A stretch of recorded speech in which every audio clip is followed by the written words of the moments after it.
Hey everyone, I'm Thomas. And I'm Gennady. Welcome to our second Wicked Inside. We know a lot of you have been eagerly waiting to hear more from us since we shipped our last major content update. Right after early access launch, we spent weeks listening intently to your feedback while putting out numerous hotfixes and patches. Then, after we felt that No Rest for the Wicked was in a good spot, we launched our first big content update, the Crucible. Yes! With the Crucible, we introduced fresh enemies, brand new systems and a fun mode to keep everyone entertained while we began work on our next major content update. But it's been a while since then, and today we'd like to explain why. Our publisher for No Rest for the Wicked was Private Division, a subsidiary of Take-Two Interactive. Take-Two decided to sell off Private Division, which was unexpected news for us. After some deliberation, we saw an opportunity. After months of negotiations, we reached an agreement to buy the publishing rights for No Rest for the Wicked back, so that Moon Studios could become fully independent. This legal process took time, and we couldn't say much while it was all happening. But today, we're excited to announce that it's all done, and that Moon Studios is now fully independent.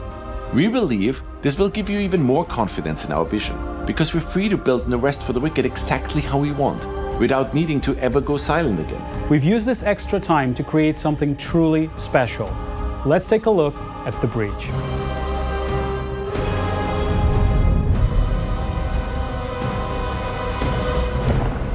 The breach represents the biggest content update we have ever shipped. We have heard you loud and clear. You wanted more out of our campaign. You wanted more story, more zones to play in, more enemies to fight, more bosses to test your mettle against. In short, more of everything. And that is exactly what we have been focusing on. Our story continues immediately following Ellsworth's return to Sacrament. He summons his daughter Odessa from her prison cell, and their exchange reveals more about their relationship.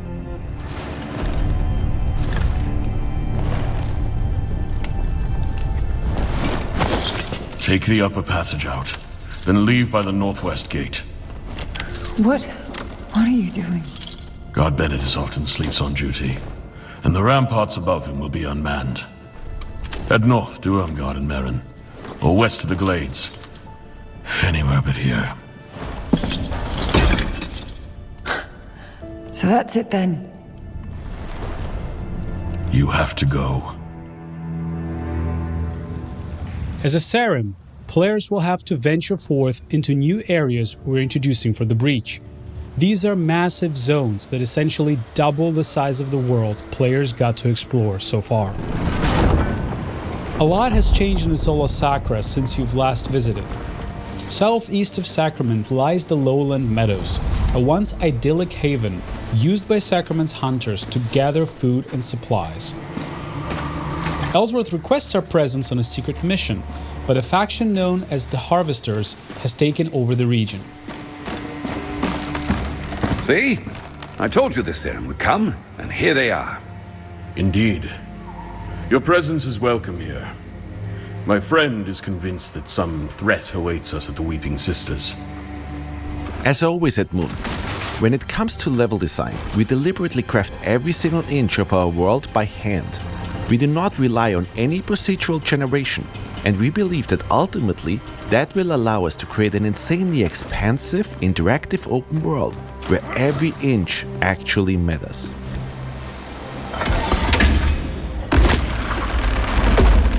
Throughout your journey through the meadows, you will encounter all new enemies.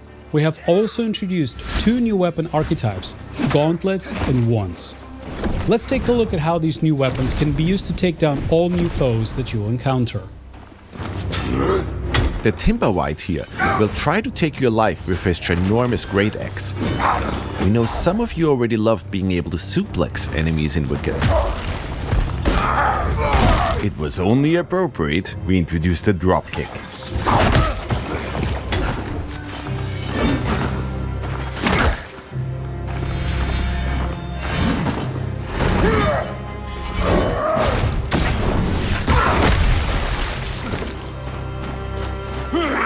Wormwood wretches and linseed archers will keep you on your toes with brutal range attacks.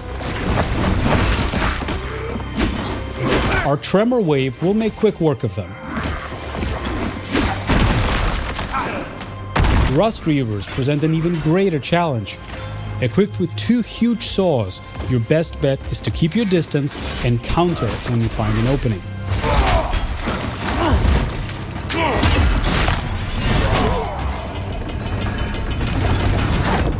Deeper within the meadows, the Copse Treader will try to block your path forward.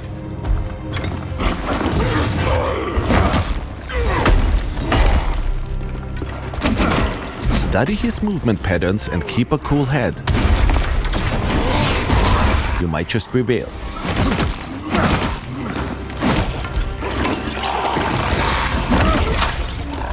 Obviously, we are also introducing all new bosses for the Breach, but we don't want to spoil everything just yet.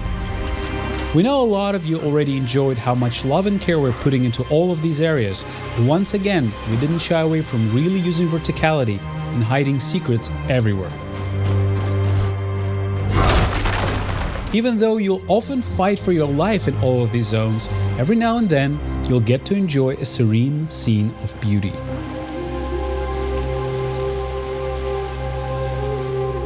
Things have changed in Sacrament too. Caretaker Alden has arrived in town to plead for help, dealing with the Blight, a plague infestation destroying his home of Marin Village. Excuse me, is it true that Governor Ellsworth has already gone north with that madrigal? The guard said as much, but I wasn't sure. Many doors in Sacrament stay shut to us, Dasha. And if you exit Sacrament through its northwestern gate, you will find yourself in the once majestic Marin Woods.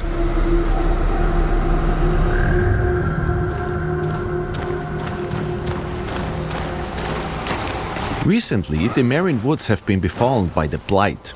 It festered all throughout the woods, and players will have to find a way past it in order to advance. The Belak Tor are ferocious fighters. The Stalkinche here knows how to wield a club, and if you're not careful, they might just call in reinforcements. Our new wands build are surprisingly effective. We can cast ice darts to freeze our enemies. Cold Sling is a powerful ice evasion attack.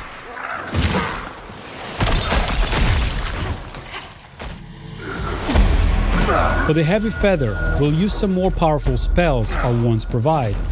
We have since learned how to perform the Riven Twins Plague Explosion.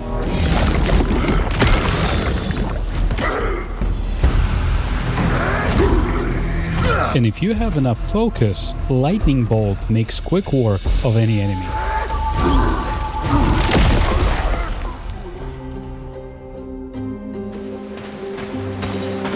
Halfway through Marin Woods, you'll encounter Marin Village, a peaceful woodland community of Isola Sacra. First traveler I've seen in ages. I'm amazed you made it to our village at all, stranger. Hardly anyone comes here anymore. 10,000 blessings, Serim, for returning us to ourselves. The villagers in Marin provide new services and sell different items than the ones in Sacrament. My clod of a cousin's still hammering away in Sacrament. Figured they would have run him off by now. Chased them out of town with their crooked pitchforks and bent spears. Might as well give it here. In Marin, we will also meet Odessa's godmother, Irmgard, a connection to her Dasha heritage. I remember when my mother used to sing me to sleep. You did too. Same lullaby. Will I see you there? All of us at one table again? I'm not welcome in Sacrament. And in a return to the Nameless Pass, we'll explore new areas within it, learning more about the forces of the mainland. We will not tolerate any more doubt within your ranks, Primus. Not while we knock on salvation's door. Discipline takes time. It's earned, not bought. The born god disagrees. Discipline is forged. It is a tool, molded in flame. Meanwhile, we'll continue the story of Madrigal Celine and her vanguard, who seek to liberate the lost city of Kalen. We're incredibly excited about this new chapter in our campaign, but we don't want to spoil everything just yet.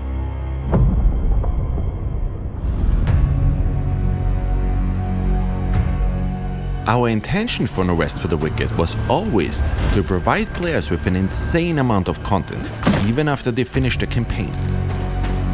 After the events that unfold throughout the Breach, our Spilled Blood questline continues as any area within Isola Sacra can now be overtaken by the Pestilence. Once an area is infected, you'll suddenly have to fight enemies that you never encountered before in these areas.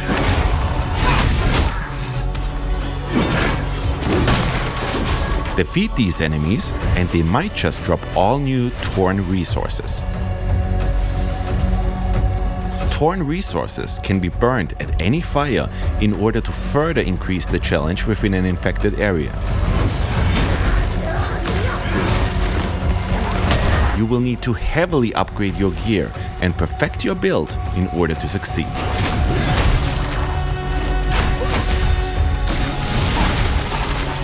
But greater challenge also means greater rewards.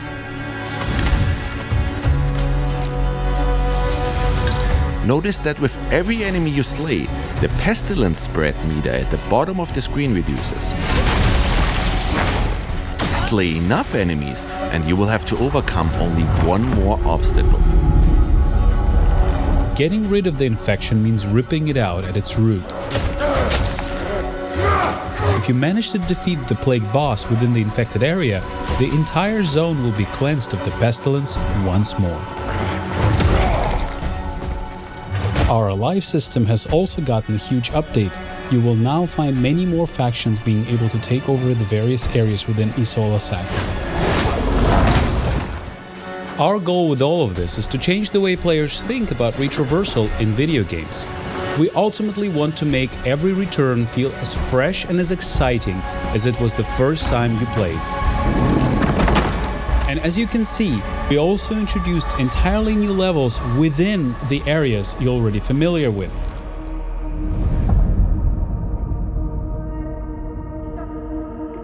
In order to aid players in achieving the perfect build, we introduced quite a few changes that will make progression a whole lot more streamlined and fun. First off, we have revamped the way gear drops. We replaced the tiered approach and came up with a formula that takes the player level, the area level and the enemy level into account, which results in an experience where any gear that drops will be approximately within your level range. Now, gear that used to only drop in earlier zones might just drop again, but at a higher level. We tried this out, and we ultimately see a much higher variety of gear throughout our playthroughs. We think it's a much more enjoyable looting experience.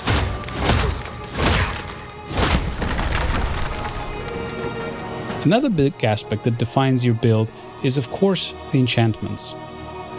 So far, if your gear didn't drop with the enchantments you needed, your item would never reach its full potential. But we came up with a solution. If an item dropped with less than maximum possible amount of enchantments, you can now use a Fallen Ember to add another random enchantment to it. And if you have an enchantment on one of your items that doesn't quite fit your playstyle, Fallen Embers can now be used to re-roll that particular enchantment. Of course, Fallen Embers are also still used for respeccing your character, which makes Embers insanely valuable now. We also introduced a new weapon rarity, Masterworks. Any Masterwork starts out as just a common item. If you decide to forego the RNG aspects of Wicked, you can bank on gems in order to fully customize your item. Gems will now show you exactly what effect they'll have depending on which item you slot them into. In our case here, we want to craft a build that heavily relies on and synergizes with focus. The benefit of common items is that we can completely customize them. Once we've fitted the maximum amount of gems into them, they now become a masterwork. In general, we've introduced a whole slew of new weapons, runes and armor sets. We've also iterated on our list of enchantments in order to enable the creation of entirely new builds, while ridding ourselves of the enchantments that led to overpowered builds. Given that and the new loot drop algorithm, the sky is the limit when it comes to build variety. We also conducted a major balance pass on our stats, and we noticed that quite a lot of you didn't use shields all that much. So we changed the way they work. Instead of draining stamina, shields are now based around poise and stagger, and we try to ensure that each shield archetype feels unique. So we can't wait to see all your new sword and board builds.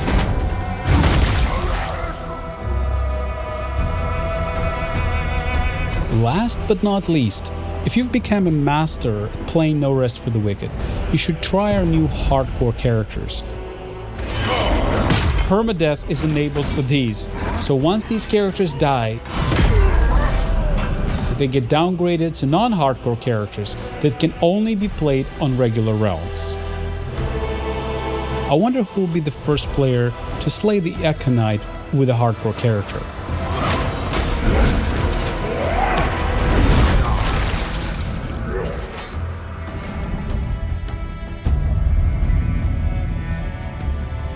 Naturally, we also spent quite some time introducing a wide range of quality of life features and polished up what we've played so far of No Rest for the Wicked. For example, we've noticed that a lot of your houses looked similar to this one. Storage has always been incredibly important in any ARPG.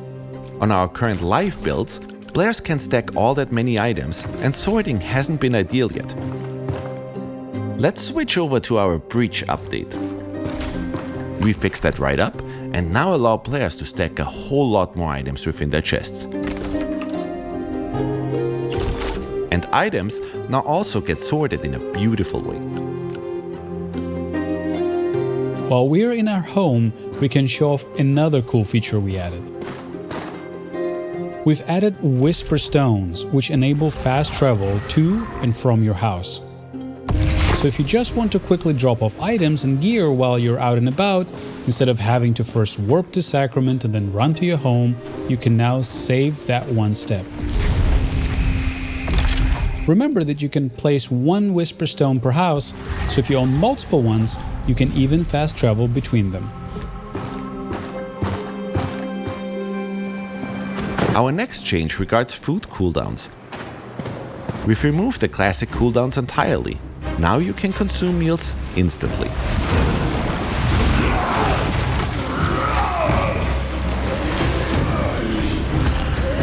However, your stomach is no longer a bottomless pit.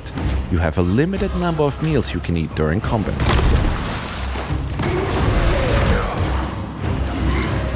You'll be able to upgrade this limit through Plague Ichor, letting you extend how many times you can heal or buff yourself in battle. This new approach aims to make combat more engaging and dynamic, rather than forcing players to just wait for a timer.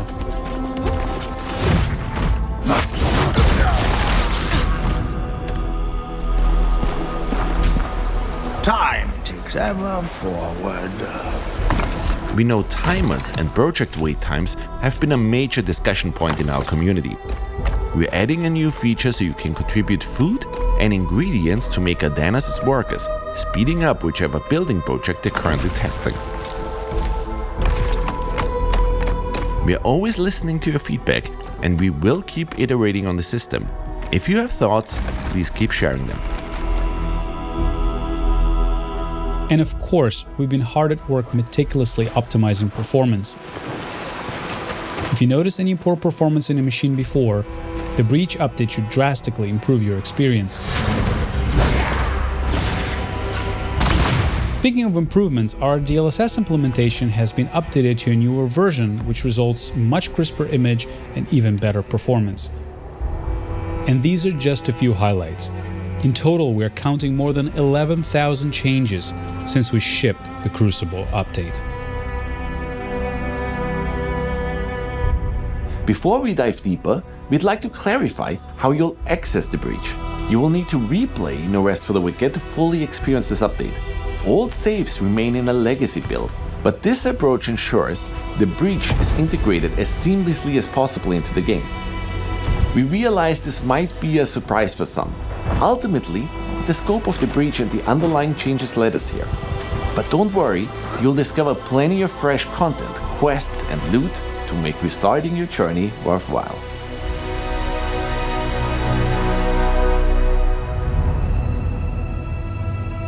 Let's discuss our roadmap next. It goes without saying that we will heavily support the breach for the upcoming weeks after launch. You will once again see us react incredibly quickly to all of the feedback you guys might provide. But we're also already hard at work on our next content drops. We've received hundreds, if not thousands of pleas begging for the co-op update, and we know that our original roadmap had co-op before the breach. Rest assured, it will be the next thing we launch after this update. The reason we ultimately decided to switch these updates was because we wanted people to have more content to play once co-op releases. With the breach update, there will be now a lot more content to explore with your friends.